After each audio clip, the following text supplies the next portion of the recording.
On l'a donc appris hier soir. Annonce surprise pour nous dans la presse, mais visiblement pour vous aussi. Annonce surprise également dans la presse. Ce dégel du point d'indice des fonctionnaires. Il est bienvenu, ce dégel, ou est-ce que c'est une grosse ficelle politique ? Alors, il est bienvenu parce qu'on le réclame depuis 12 ans, mais la ministre, il y a encore un mois, recevait les organisations syndicales et nous disait qu'un dégel du point d'indice à l'aube du premier tour des présidentielles, ça serait se moquer du monde. Donc nous lui rétorquons aujourd'hui, effectivement c'est une bonne nouvelle, mais comme vous l'aviez dit un mois, c'est se moquer du monde. Il aurait fallu faire ce dégel il y a 5 ans lorsque vous êtes arrivé aux manettes. Vous ne reprenez que ces mots, en effet, pour pouvoir critiquer sa propre mesure. Cette question... À présent, une fois qu'on a annoncé qu'il allait être dégelé, pour vous, il doit être dégelé de combien et à partir de quand ? Les fonctionnaires ont perdu plus de 20% de leur pouvoir d'achat depuis les années 2000 et plus de 11% depuis le gel du point d'indice, à savoir 2010. Donc pour nous, la première mesure véritable serait d'augmenter le point d'indice de 10% immédiatement et ouvrir des négociations pour avoir un rattrapage des pertes subies depuis plus de 20 ans dans la fonction publique. Aujourd'hui, cette mesure, c'est pour rattraper l'inflation immédiate qui serait de l'ordre de 4,5%.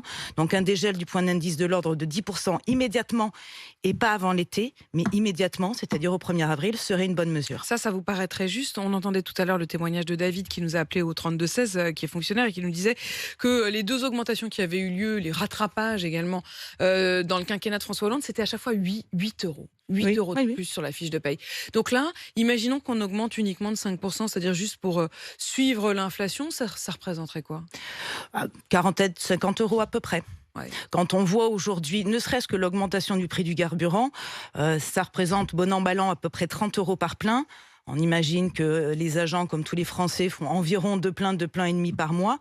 Une augmentation de 5% rattraperait à peine pour aujourd'hui l'augmentation des carburants. Or, tous les prix ont augmenté et tous les prix augmentent depuis plusieurs mois maintenant. Il essaie de draguer les fonctionnaires, si on le dit un peu brutalement, Emmanuel Macron ?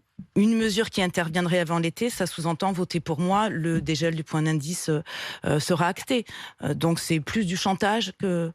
Vous l'avez entendu comme ça, c'est-à-dire c'est évidemment toute la limite de la campagne actuelle. On ne sait pas s'il en parle en tant que président ou en tant que candidat. C'est-à-dire, est-ce que cette annonce, elle est actée désormais qui que ce soit qui soit élu, ou est-ce que c'est évidemment conditionné à sa réélection ?